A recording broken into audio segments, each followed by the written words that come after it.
I log in for the first time in ages and I'm glowing and I have no idea why. Please help. Hello everyone, my name is the Mad Scorpion and welcome back to Destiny 2.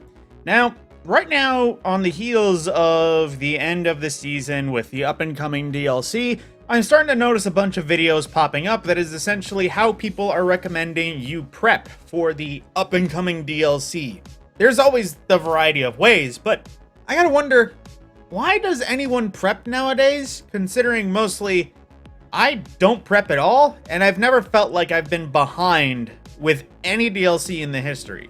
Now, let me go over the ways. There's kind of three main ways. There is the vault prep, there is the meta prep, and of course, the bounty prep that people can do. Now, just to touch base on all three, with the bounty prep, that kind of has been killed as a good thing to do, because in the past, you could get a bunch of bounties, get them ready, and then as soon as the DLC comes, you just open them all up. You get a hand of new gear, you might get a bunch of XP, you could one day the season pass if you so wished. But at this point, why? Because it would get you ahead. I don't know if the seasons are going to continue with the portions of the season pass that was unobtainable, but even still, you would only get so far. It would just be a head start.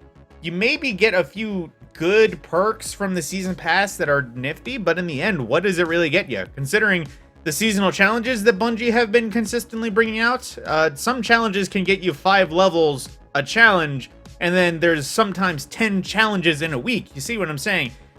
XP stopped needing to be prepped for because you would just have all of it if you just played the game. Plus, like I mentioned even many times before, Destiny's Season Pass is one of the easiest to level up. You literally just gotta play the game. So, prepping that, I don't get why. I did it once, I felt nifty, but then I felt it was a waste of time. Then there is the meta prepping. Honestly, why?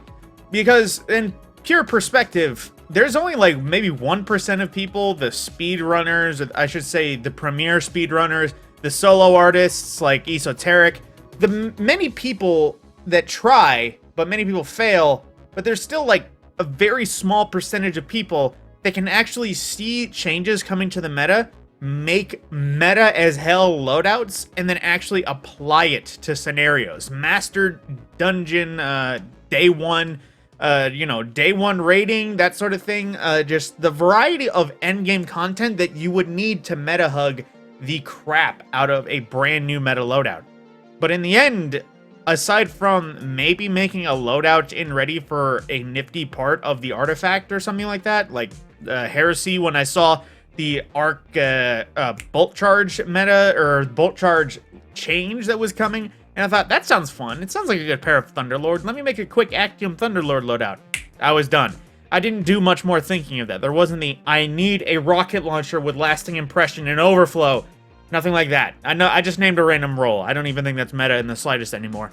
Regardless, not many people could actually meta loadouts early and actually make use of it. So, seeing all those videos like, this perk is going to be meta, or you need to get this role before this next season, it will change your life.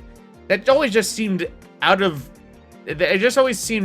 normal for me. Because it, like, as much as a role could be fun, a role could be good, in the end, the only place that really lives, Crucible. Because, you know, Crucible is all about the roles.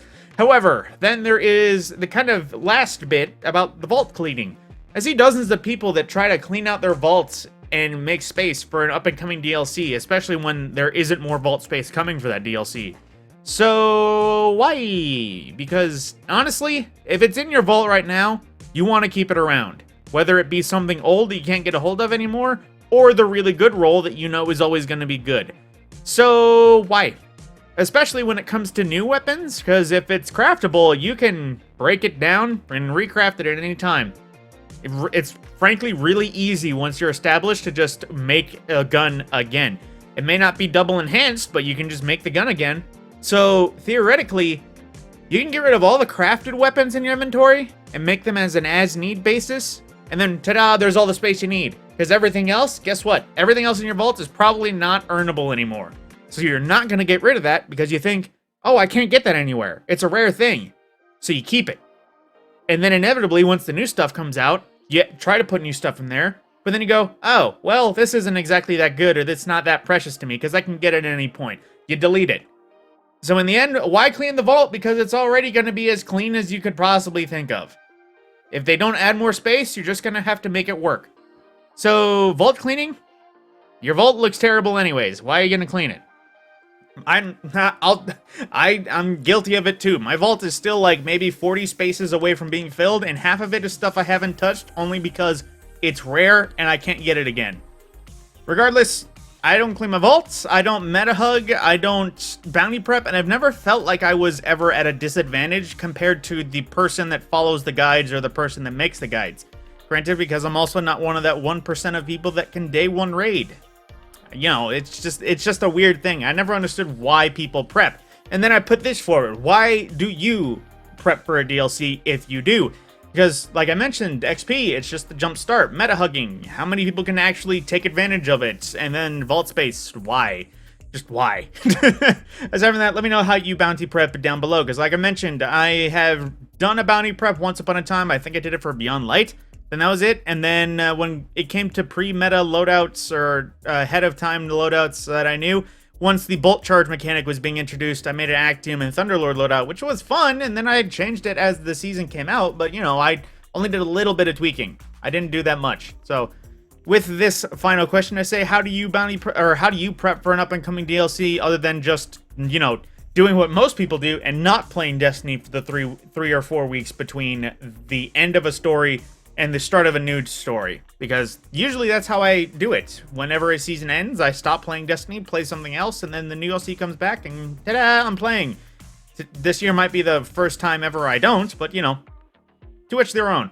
That, I shall see you in the next video, and end it here. Let me know in the comments below how you prep, and, you know, I am rambling. I'll see you in the next video.